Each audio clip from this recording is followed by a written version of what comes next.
Je note que nos débats ont fait apparaître un large consensus au sein du monde politique sur l'opportunité de créer un conseil de déontologie de la presse, associant journalistes, éditeurs et société civile. Celui-ci veillerait au respect des règles déontologiques en publiant de simples avis, sans exercer le moindre pouvoir de sanction.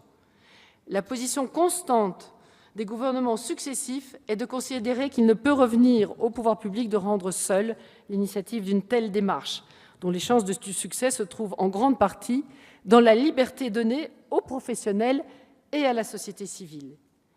Moi-même, je ne conçois pas qu'une telle instance puisse être mise en place sans que la profession consente et même adhère à la démarche.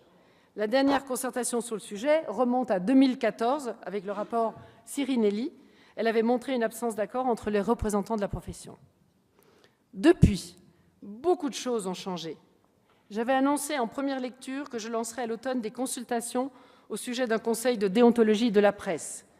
C'est pourquoi, comme je m'y étais engagée, et je vous l'annonce aujourd'hui, une mission sera confiée à Emmanuel Hoog avec l'objectif d'aboutir à une proposition opérationnelle sur une telle instance de déontologie de la presse. Cette mission est guidée par une conviction profonde. Le premier rempart contre la désinformation et la manipulation de l'information reste les médias et les journalistes.